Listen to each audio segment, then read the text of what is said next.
Big website changes are hard and they often don't go as planned, either stalling somewhere in the middle of implementation or at the time of launch or even afterwards, just with a slow kind of degradation. And a lot of times when this happens, people blame the implementation or the way that it was executed, whereas really it's often the case that the project was just ill conceived from the start. And this is kind of natural to occur, but a lot of times people come up with very ambitious goals of what they want. And this often happens because there's been kind of a backlog of issues. Everyone's kind of got a pent up demand about what they want. And before you know it, you come up with an ambitious set of goals. And this also often happens because people do think of their websites as kind of a redesign, forget, redesign kind of cycle, whereas really you should always be improving your site.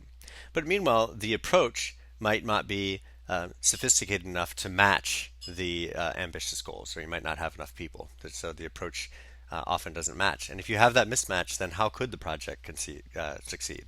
So a little more on what happens with the goals when you start off thinking about a new project. This is especially the case when it is thought of like a big bang project, where you go to talk to people and different groups want different things. People might want different integration points with different systems. Maybe other teams want a sophisticated front end. There may be a desire to have distributed publishing. Special interests have other needs. Before you know it, you have this very difficult set of things that you're trying to accomplish. Meanwhile, on the approach, you may decide to take a big bang approach to how you're going to implement this, and that makes it even more difficult to meet your goals. Similarly, you might have a few people and you can't afford to get more people.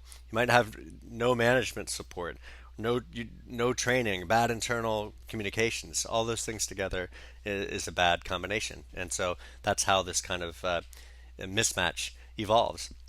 Whereas instead, it makes more sense to come up with what is the overall vision we're trying to get and think of how to align the approach with the goals. And a lot of times that will be, well, we thought we wanted to do all these things at once, but really we're going to align them so that it's something that we can accomplish in the near term. And then over time, you can match your goals and approach to keep improving your website over time.